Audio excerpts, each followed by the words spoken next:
Camera open. High করো, high করো। High. তো আমরা এখন অনেকক্ষণ ধরে গল্প করছি, অনেক। হ্যাঁ এভরিওয়ান, সো আজকে আমাদের বাড়িতে আসছেন একজন ভীষণ জনপ্রিয় ব্যক্তি। তোমরা তো টাইটেল এবং থাম্বনেল দেখে বুঝতে পেরে গেছো যে কে আসতে চলেছে। আসলে সে হঠাৎ করে আমাকে ফোন করলো যে সুক্তার আমি আসছি। তো হঠাৎ করে ফোন করা বলতে কি, আমরা বেশ কিছুদিন ধরে বলছিলাম যে এসো ঘুরে যাও বা কিছু। তো আমারও সময় হচ্ছিল না এবং তারও সময়ের অভাবে আর কি আসা হচ্ছিল না। তো হট করে সে ফোন করে যে আমি আসছি, যার জন্য আমি ওকে ব্যান্ডেল থেকে আর কি চলে আসতে হলো খুব শিগগিরই। নইলে আমি এত তাড়াতাড়ি ব্যান্ডেল থেকে আসতাম না, আরো হয়তো 1-2 দিন থাকতাম। তো যাই হোক, সে আসছে, আমি তো ভীষণ খুশি। আর কে আসছে তোমরা তো বুঝতে পেরে গেছো টাইটেল এবং থাম্বনেল থেকে যে কে আসছে।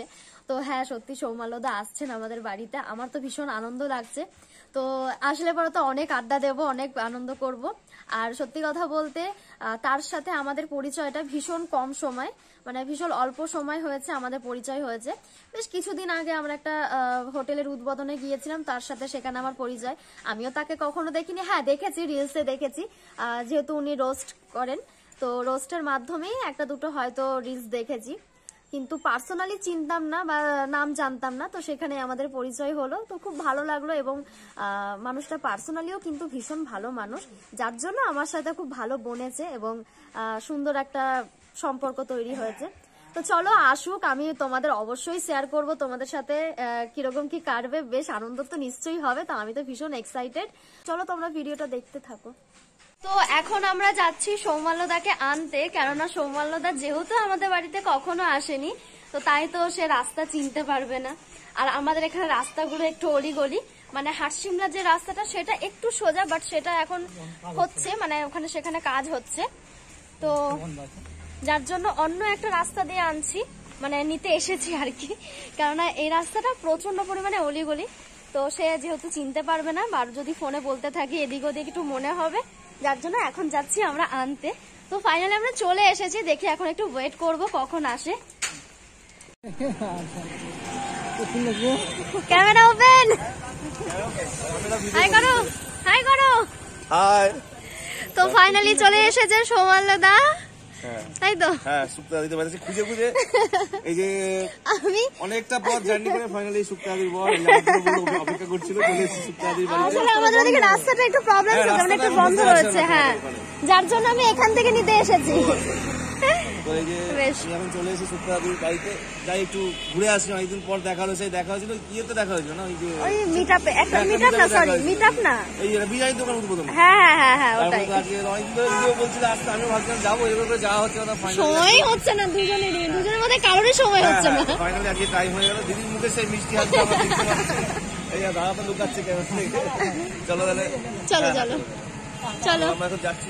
বলো তোমাদের বাড়িতে। আমরা বাড়ির দিকে যাচ্ছি। আসলে আমাদের রাস্তাটা বন্ধ হওয়ার জন্য আমরা এই রাস্তা দিয়ে আর কি যেতে হচ্ছে আমাদের। একটু বলো কিছু। তো এটাই বলি, সুক্তাদির বাড়িতে এলাম, এত ঠেসিয়ে মিষ্টি খেয়ে, এত মিষ্টি আমি খাই না, এত আমি 4-5 খানা মিষ্টি খেয়েছি, খেয়ে পেটটা পুরো জাম হয়ে গেছে। তো যাই হোক, খাওয়া ভালো জানো। সবচেয়ে ভালো লাগলো চাটা আমার, বাতাসা দিয়ে চা, মানে বাতাসা না, মিছরি দিয়ে। তো ভাই বললাম চিনি কম খাই, ঠিক আছে মিষ্টি দিয়ে চা করে দিলাম, খুব ভালো লাগলো। চিনিতে একটু তোমার কি বলো ওটাকে, সাইড এফেক্টটা বেশি, তবে মিষ্টিতে সাইড এফেক্টটা কম থাকে, যার জন্য হ্যাঁ মিষ্টিটা ইউজ করা ভালো। আমি সবাইকে বলবো সুক্তাদির রেসিপি হচ্ছে মিষ্টি দিয়ে চা খাও। আইসো, এটা আমার দেওর। ও আচ্ছা, চেনো? হ্যাঁ দাদাকে দেখি তো। দেখো, ওরে বাবা, মানে দেখছো, তোমাকে সবাই দেখে। তো দাদা এখন আমাদের ইন্টারভিউ নেবে, আমি জানি না কিরকম ইন্টারভিউ নেবে আর কি বলবো আমি। তোমরা দুই পাশে বসে, আমি মাঝখানে বসি। হ্যালো বন্ধুরা, তো এই মুহূর্তে আমি আছি ইনস্টাগ্রাম কাঁপানো, ইউটিউব কাঁপানো, ফেসবুক কাঁপানো একজন, আর আমাকে বলতে হবে নাম, সুক্তারা কর্মকার, সবাই দেখেছো। বিশেষ করে হিন্দি জোনায়, উনি বাংলার মধ্যে কিন্তু সীমাবদ্ধ নেই, কলকাতার মধ্যে উনি হিন্দিতেও, মানে বোম্বে দিল্লি কাঁপিয়েছে, শুধু ভারতবর্ষ কাঁপিয়েছে ইনস্টাগ্রাম করে। লাখ মিলিয়ন ভিউজ ওনার। বিশেষ করে বাংলাদেশে আমার বেশি বাংলাদেশে, হ্যাঁ বাংলাদেশে প্রচুর মানুষ চেনে ওনাকে। তো এই দিদির বাড়িতে আছি, তো এসছি 5-6টা মিষ্টি খেয়ে অলরেডি পেট ভরে গেছে, কথা বলতে পারছি না। যাই হোক, এবার দিদি ছোট একটা ইন্টারভিউ নেবো, মানে আড্ডা বলতে পারো। শুধু নামটা বলে দাও। অলোক বিশ্বাস খুব ভালো মানুষ, সবসময় মুখে একটা হাসি, দুজনের মুখে একটা হাসি লেগে আছে। এই হাসিটা তোমাদের মুখে সবসময় থাকে, এটা আমি প্রে করবো। আর ওদের পেজ হচ্ছে শুক্তারা কর্মকর। একদম। তো আজকে তোমাদের ব্যাপারে কিছু জিজ্ঞেস করবো তোমাদের। তো তোমাদের বিয়ে হলো কতদিন হয়েছে বলো? আমাদের বিয়ে হয়েছে 2 বছর হয়েছে। 2 বছর হয়তো অনেক বছর হয়ে গেছে। তাহলে বিয়ে কি লাভ ম্যারেজ তো নাকি? না না, অ্যারেঞ্জ ম্যারেজ। Arrange marriage? আমি তো তোমাদের বন্ডিং দেখে ভাবলাম তোমাদের লাভ ম্যারেজ।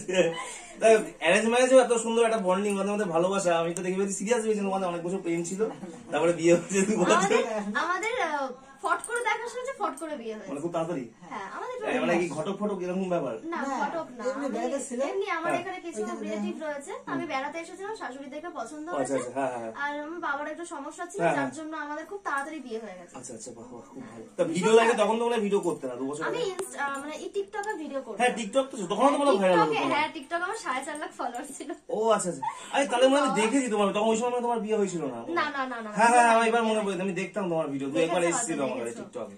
তখন ভীষণ ভাইরাল ছিলাম তো সেই, আর যখন মানে লকডাউন পড়লো, মানে টিকটক ব্যান্ড হলো, তার কিছুদিন আগে আমি ভাইরাল হলাম, 2 মাস হার্ডলি।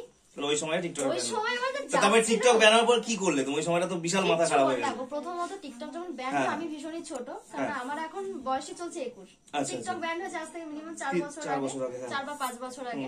তো তখন সাপোর্ট করার জন্য কেউ ছিল না, দ্বিতীয়ত আমাকে বোঝানোর মতো কেউ ছিল না।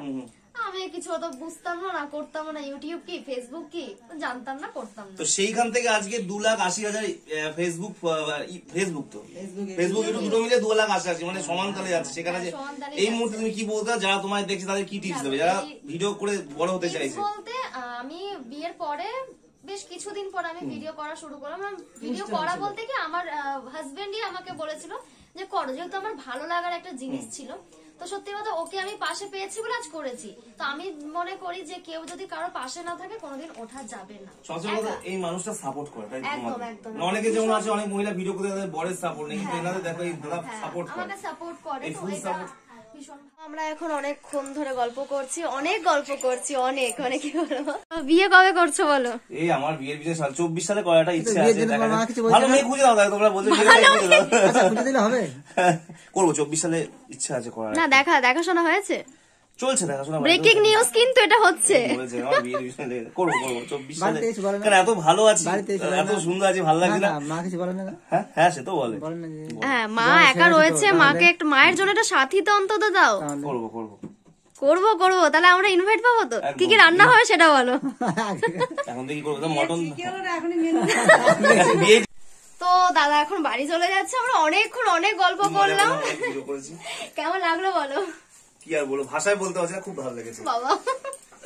এবার শুক্তার দিকে আমার বাড়িতে যেতে হবে। আমার একদম যাবো না, আমি তো যাবো তোমার বিয়েতে ভাই, সত্যি না, বিয়ে হলো সব না, বিয়ে আগে আসতে হবে, আমি ইনভাইট করব তোমাকে। বিয়েতে যাবো, বউয়ের কাছে গিয়ে তোমার না কিছু নালিশ করাটা ব্যাপারটাই আলাদা। ঠিক আছে। ওকে, চলো টাটা।